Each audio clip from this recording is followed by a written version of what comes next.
Gavana wa Vihiga Wilbur Otichilo amelaumiwa vikali kufuatia ripoti za kutumia shilingi milioni 5 kwa sherehe ya kufungua nyumba ya spika wa kaunti hiyo. Kamati ya uhasibu ya bunge la Seneti ikimshutumu Otichilo kwa ufujaji wa pesa za umma. Ukistaajabu ya Musa utayaona ya Vihiga. Gavana Wilbur Otichilo ambaye aliwekwa kwenye kiti moto Seneti leo alijipata pabaya alipokumbana na maswali kutoka kwa kamati ya uhasibu bunge la Seneti. Katika kikao hicho ilibainika kuwa wakati mmoja Gavana Otichilo aligeuka waziri wa sherehe kaunti ya Vihiga na kumumunya kiasi cha shilingi milioni 5 pesa za umma kwa sherehe za ufunguzi wa nyumba ya spika wa kaunti hiyo.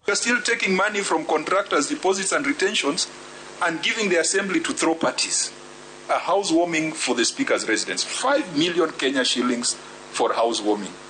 It is unacceptable. Then when it comes to attention that there was some 5 million that was spent on the housewarming of a speaker's residence, it's very unfortunate.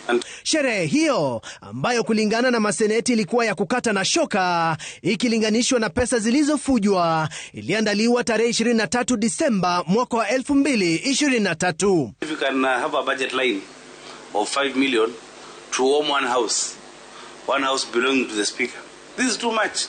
Maybe even the assemblies are also getting too much money.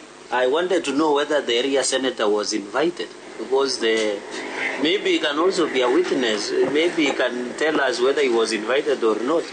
You know, he's also the deputy party leader of ODM. Was he there? No, Chair, I was indeed invited, but I did not attend because you are aware that that same house has audit queries with this committee as well.